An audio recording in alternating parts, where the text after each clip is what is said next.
Yo, what's up, guys? Welcome to Nipple MMA. I'm your host, Terrence, and I'm going to talk to you about UFC 313 after that disappointing 314, after that disappointing 313 card we just watched.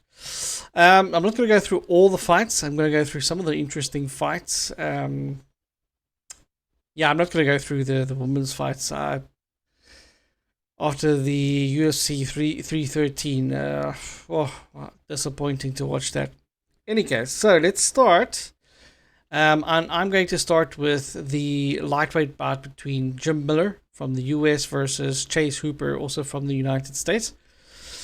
This is going to be an interesting fight. Jim Miller has got such an abundance of experience. He's been here for such a long time. And he's coming up against a very young guy in Chase Hooper. And I mean, if you look at Chase Hooper, he still looks like a kid, man. But in any case, Jim Miller is actually sort of a gatekeeper when it comes to the young and up and coming fighters moving up. And if Chase Hooper can get past him, his record's not too bad, 15-3. But if you have a look at Jim Miller, he's on 38-18. 38. That's quite a record. But in any case, within this, I'm hoping Chase Hooper wins, but I don't think he's going to get past Jim Miller. So in this case, I'm going to go for the vet, which is Jim Miller. I think Chase Hooper. Hey, you never know. But I'm going with Jim Miller on this one for the lightweight bout. Then moving on next, we're also Darren Elkins, really experienced fighter, has been within the UFC for quite some time. He's a featherweight, or it is a featherweight bout. Darren Elkins from the United States versus Julian Erosa, who's also from the United States. Let's have a quick look here.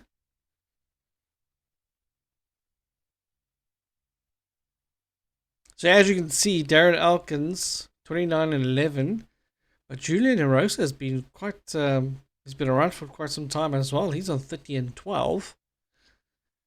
So yeah, this could be an interesting fight. This could be a very interesting fight between two veterans.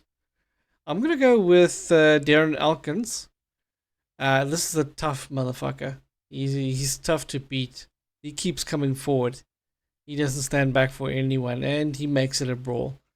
So I'm going to go with Darren Elkins. So two vets I'm going for. Next up, we'll skip the woman. I don't care. Sorry. UFC 13's left some scars when it comes to the woman. Holy shit, that was such a shit. It was shit to watch. Any case, let's get past that. There's only a couple of women's fights that I will watch, but yeah. Right, we've got Nikita Krylov, and this is a light heavyweight belt versus Dominick Reyes. Nikita is on a 30-9, and Dominick Reyes is on 14-4. I like Dominick Reyes. I would go with Dominick Reyes, but his mindset's not in the game for me anymore. In one of his interviews, he said he doesn't want to fight the top guy in his division, which was Alex Pereira at the time. And why wouldn't you want to fight him? Why are you in the sports if you don't want to become the champion? Your mindset's completely not right. So I'm going to go with Nikita Krylov.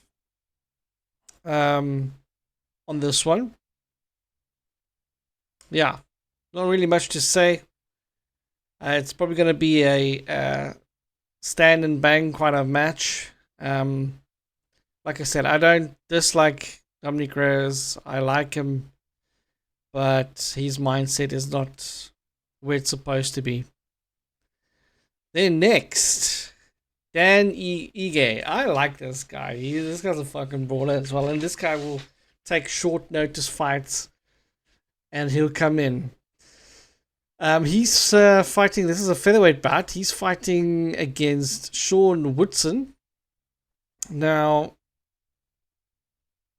they're both from the United States. Sean Woodson is on 13-1. Dan Ige is on 18-9. So Dan Ige is definitely the vet in this one. And again, I think I'm going to go with the vet. I'm going to go with Dan Ige. Dan Ige is a tough fucking customer to get out of there. And I'm not too sure if Sean has the power to actually take him out. Let me just have a quick look here to see. Okay, so subs. See, Sean Woodson looks to me like he's more of a points type of guy. Dan Ige is not. He's going in there to take you out, which is what you're supposed to. Otherwise, go do boxing, in my opinion. In any case, I'm going with Dan Ige, another veteran. Next up, we've got Geoff Neal from the United States versus Carlos Prates. Welterweight bout. This is going to be a banger to watch. Geoff Neal is a tough customer. He's a tough customer to get out. He is hard as fucking stone, and he can take a punch. But if you look at Carlos Prates, his last couple of fights, he is very technical on the feet, good on the ground as well. This is gonna be a tough one to watch. I'd go like 55-45 to Carlos Prates to take Geoff Neal out. But you never know with Geoff Neal. I cannot really say. But yeah, I'm going to go with Carlos Prates, but I think it's going to be a close one. It might even go to decision, but we'll see. We'll see when we get there because, like I said, Geoff Neal is a tough customer to get out there. Next up, we've got... This guy's really exciting in the UFC. Yair Rodriguez. This is a featherweight bout. Yair is from Mexico. He's fighting Patricio Pitbull from Brazil. Let me just have a quick look here. Why is there no picture of Mr. Pitbull over here? Okay, so, alright, nothing's loaded really. I'm going to go with Yair Rodriguez in any case because I like his fighting style. I like the way he fights. And I actually want him to get back to the top, have a chance at the belt again. And maybe he'll actually take his chances. But yeah, for this one, I want Yair Rodriguez to take it. Then we move on to the next one. I can only laugh at this one. Bryce Mitchell, featherweight bout versus Jean Silva from the Fighting Nerds. Shame. I feel sorry for Bryce Mitchell. This is not going to be something good to watch. And he might end up on the ground again with shaking like that, which is not a good thing to see. But I don't see how Bryce Mitchell is going to get past Jean Silva. I just don't see it. Jean Silva, like I said, is good in the striking. He's good on the ground. He hits fucking hard. Shame. I'm definitely going with Jean Silva on this one. Bryce Mitchell does not stand a chance. He doesn't stand a chance. In any case, and then we move on to the next one. I have to say, UFC 314 is quite stacked. Not stacked to the rafters, but it's quite stacked. Next one is Michael Chandler from the United States versus Paddy Pimblett from England. Zayuke. And I have to say, now I'm not a big fan of Michael Chandler, and I'm not a big fan of Paddy Pimblett either. Let's see, the record's 23-9. Paddy is on 22-3.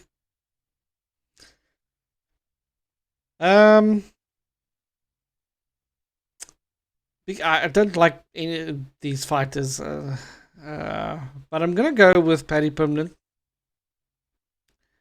I'm gonna go with Paddy Pimblett because he is the younger fighter. But then again, Michael Chandler, he's got really good cardio. But I want to see some fresh blood at the top of the lightweights. So I'm going to go with Paddy Pimblett on this one. But I wouldn't be surprised if Michael Chandler knocks him out. Wouldn't surprise me. But let's move on to the next one, which is, of course, the main card. Alex Volkanovski versus Diego Lopes from Brazil. Of course, Volkanovski is from Australia. And it's a featherweight bout. Let's have a look. 26-4 for Volk. 26-6 for Diego Lopes. But Diego has been looking really good in his last couple of fights, where Alexander has been losing his fights, of course, against the top guys. So, I mean, it's understandable. And you can't be at the top always. So, it'll happen that you'll lose a fight.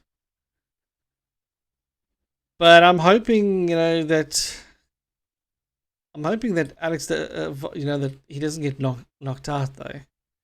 Because I think he's had a couple of knockouts that I think is affecting his mindset to go out full stand and bang, you know what I mean? I'm going to go with Diego Lopes, the younger guy, hungry fighter. He's got a little bit longer reach. Not much, though. But like I said, I think he's a little bit more hungry. Volk has been there, he's done that. But you can never count Volk out, though. You can never count him out. I think when he fought Islam Makhachev, that's where, he got the knock. And he hasn't been himself since then. In the second fight, of course, not the first one. The first one, in my opinion, he actually won. But, in any case, that's that. So I'm going to go with Diego Lopes. And I don't want to say knockout. I respect Volk and I really like Volk. But it might be a knockout. It might be. There's a big chance of a knockout. So, yeah, that's my predictions for 314. Tell me what you guys think in the comments. Like and subscribe, and I'll see you in the next one. Cheers.